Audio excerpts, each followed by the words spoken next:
કન્યા રાશિના જાતકો, શું તમને તમારી મહેનતનું ફળ તાજેતરમાં નથી મળી રહ્યું? તમે જેના પર વિશ્વાસ કરો છો તે તમારું હૃદય તોડી નાખે છે અને છોડીને જાય છે. તાજેતરમાં ખર્ચ એટલો વધી ગયો છે કે તમારી પાસે ફક્ત શૂન્ય બચત છે અને તમે તમારા ભાગ્યને દોષ આપો છો. હું ફક્ત કમનસીબ છું, પરંતુ તમારા શ્વાસ રોકી રાખો અને આજનો વિડિયો અંત સુધી જુઓ, કારણ કે આ 10 દિવસમાં ગ્રહો તમારા જીવનમાં એવો ચક્રવ્યૂહ બનાવવાના છે કે ખુશી તમારા પગ ચુંબન કરશે અને દુનિયા તમારા પગ ચાટશે. આ વિડિયો ખાસ કરીને કન્યા રાશિના લોકો માટે બનાવવામાં આવ્યો છે. આ 10 દિવસો દરમિયાન 3 ગ્રહોના મહત્વપૂર્ણ પરિવર્તન તમારા જીવનમાં નાટકીય ઉતાર ચઢાવ લાવશે. 3 ખૂબ જ સારા સમાચાર આવવાના છે જે તમને આનંદ આપશે, પરંતુ તમારે 3 બાબતો ધ્યાનમાં રાખવાની રહેશે. તે શું છે? હું આજના વિડીયોમાં દરેક બાબત સમજાવીશ. આ વિડીયો અંત સુધી જુઓ, તે તમારી જવાબદારી છે અને તમારી પાસે પૂછ્યા વિના પણ તમારા દરેક પ્રશ્નના જવાબ આપવાની જવાબદારી અમારી છે. તો અંત સુધી વિડિયો સાથે રહો, જોડાયેલા રહો. પણ સૌપ્રથમ જેમણે ચેનલને સબસ્ક્રાઇબ કરી નથી તેઓએ સબસ્ક્રાઇબ કરવું જોઈએ અને બેલ આઇકોન દબાવો, કારણ કે આ ચેનલ પર તમારી રાશિ સંબંધિત વધુ મહત્વપૂર્ણ વિડીયો જ રિલીઝ થવાના છે. સૌપ્રથમ બુધ 11 એપ્રિલે તેની રાશિ બદલશે. તે તાજેતરમાં તમારા 6થા ભાવમાં હતો, હવે 11 એપ્રિલે તે તમારા 7મા ભાવમાં ગયો છે, એટલે કે 7મા ભાવમાં જ્યાં 3 ગ્રહો શનિ, સૂર્ય અને મંગળ પહેલાથી જ હાજર હતા ત્યાં બુધ પણ બેસશે અને ઘણા વર્ષો પછી ચતુર્ગ્રહી યોગ બનશે. 11 એપ્રિલ પછી તમારા 7મા ભાવમાં 4 ગ્રહો એકસાથે રહેશે. તેઓ હાજર રહેવાના છે અને જ્યારે પણ આ સંયોજન બને છે ત્યારે તેની સીધી અસર વ્યક્તિના જીવન પર પડે છે. તમને તેની અસર વિશે પછીથી ખબર પડશે. જો કે આ ચતુર્ગ્રહી યોગ ફક્ત 3 દિવસ માટે જ રહેશે. 14 માર્ચથી 14 એપ્રિલ સુધી સૂર્ય આ સ્થાન છોડીને 8મા ભાવમાં પ્રવેશ કરશે. સૂર્ય તમારા 8મા ભાવમાં ઉન્નત થશે, તેથી ખુશી ફરી એકવાર તમારા દરવાજા પર દસ્તક આપવાનું શરૂ કરશે. જેમ જેમ સૂર્ય આગળ વધશે, શનિ પણ અહીં ઉદય કરશે, તેથી 14 માર્ચ પછીનો સમય ઉત્તમ હોઈ શકે છે. કેવા આનંદ શું તે આવશે? હું દરેક વિગતો સમજાવીશ, પરંતુ તો તે પહેલા 19 એપ્રિલે શુક્ર તમારા 10મા ભાવમાં પ્રવેશ કરશે અને અહીં એક મોટો ભય મંડરાઈ રહ્યો છે, કારણ કે ગુરુ પહેલાથી જ અહીં હાજર છે. ગુરુ દેવતાઓનો ગુરુ છે, પરંતુ શુક્ર રાક્ષસોનો ગુરુ છે. બંને શત્રુ છે. હવે તમારા જીવન પર તેની શું નકારાત્મક અસર પડશે? એકંદરે જે કોઈ આજનો વિડિયો અંત સુધી જોશે તેને તેમના ભવિષ્યનો સંપૂર્ણ ખ્યાલ આવશે. શું કરવું અને શું ન કરવું, કઈ બાબતો ધ્યાનમાં રાખવી, કઈ સાવચેતી રાખવી. આખો વિડિયો ગ્રહોના ગોચર વિશે છે. આના પર આધારિત છે. તમને જણાવી દઈએ કે આવા ગ્રહોના ગોચર શોધવા માટે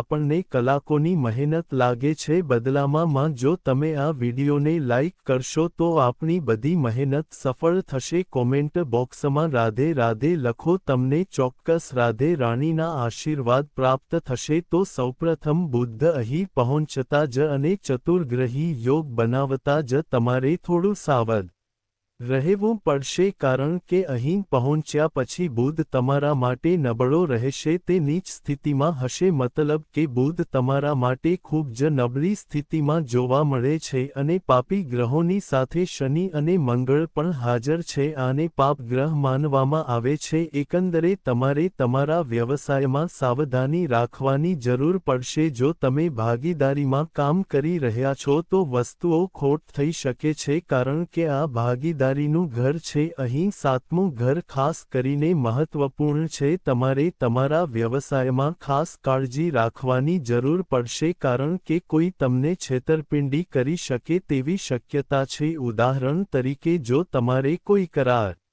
પર હસ્તાક્ષર કરવા હોય તો તેને વાંચ્યા વિના સહી કરશો નહીં, નહીંતર તમે જે વ્યક્તિની અપેક્ષા રાખતા હતા તે તમને દગો આપી શકે છે. તમારી જાતનું ખાસ ધ્યાન રાખો, પરંતુ આ ચતુર્ગ્રહી યોગની પણ સકારાત્મક અસર પડશે, કારણ કે તમને ક્યાંકથી સંકેત મળશે, કોઈ તમને સમજવામાં મદદ કરશે કે આ ખોટું છે અને તમે રોકાઈ જશો, કારણ કે આ ચતુર્ગ્રહી યોગ પણ થોડા વર્ષોમાં એકવાર બને છે. હવે 14 એપ્રિલ આવતાની સાથે જ સૂર્ય તમારા 8મા ભાવમાં પ્રવેશ કરશે. સૂર્ય ઉચ્ચ છે અને તમારા જીવનમાં ઉત્તમ શુભ સમાચાર લાવશે. તે શુભ સમાચાર શું હશે તેને ખૂબ ધ્યાનથી સાંભળો. ડિજિટલ ક્ષેત્રમાં કામ કરતા બધા, ઉદાહરણ તરીકે કન્ટેન્ટ સર્જકો અથવા આપણે સામગ્રી બનાવીએ છીએ, બધા સામગ્રી નિર્માતાઓને ફાયદો થવાનો છે. સૂર્યને કારણે દરેકને ફાયદો થવાનો છે. વધુમાં જે લોકો ઈ-કોમર્સમાં કામ કરે છે અથવા ઉત્પાદનો વહેંચે છે તેમને પણ ફાયદો થશે. જો તમારી પાસે દુકાન છે તો તે સારી રીતે કામ કરશે અને સૂર્ય તમારી નોકરીમાં પ્રમોશનની શક્યતા ઊભી કરી રહ્યો છે, કારણ કે સૂર્ય ઊર્જાનું કેન્દ્ર છે. તે આપણો આત્મવિશ્વાસ વધારે છે, તે આપણને આપણી જાત પર વિશ્વાસ કરવાનું શીખવે છે. તે જ સૂર્ય હવે મજબૂત બની રહ્યો છે, તે તમને લાભ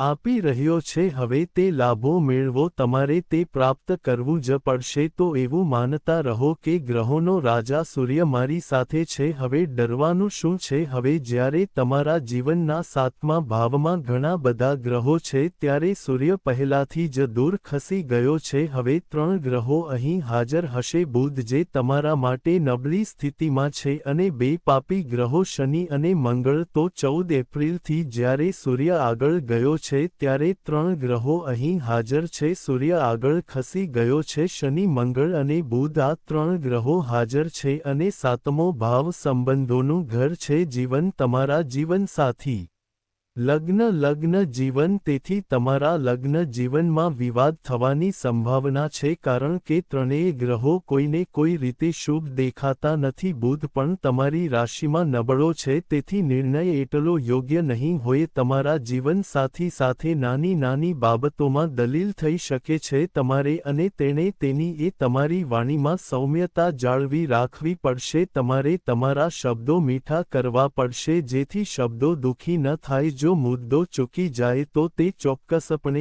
એક મોટો મુદ્દો બની જશે. આનું ધ્યાન રાખો. અહીંથી તમારા જીવનસાથી સાથે વિવાદ થવાની સંભાવના વધારે છે અથવા કોઈ વિવાદ પણ થઈ શકે છે. કોઈ ઝઘડો. તમારે સંઘર્ષથી દૂર રહેવું જોઈએ, કારણ કે આ સુવર્ણ સમય છે, તેને સરકી જવા દો નહીં. જો તમે સહેજ પણ દલીલમાં સામેલ થશો તો તમારો બધો સમય બગાડવામાં આવશે. તેથી અહીં તમારે પોતાને ખાતરી કરવાની જરૂર છે કે તમારા માટે શું યોગ્ય છે. કન્યા રાશિના જાતકો, 14 એપ્રિલથી સૂર્ય તમારા 8મા ભાવમાં હોવાથી તમને નફો અને ખર્ચ બંને એકસાથે જોવા મળશે. બંનેનો ટકાવારી 50-50 રહેશે. સૂર્ય તમને બંને લાભ લાવશે અને તમારા ખર્ચમાં વધારો કરશે. તેથી તમારે ફક્ત ખાતરી કરવી જોઈએ કે પૈસા આવી રહ્યા છે. પૈસા આવી રહ્યા છે. કોઈ નિયંત્રણો નથી, પરંતુ પૈસા કેવી રીતે જઈ રહ્યા છે તે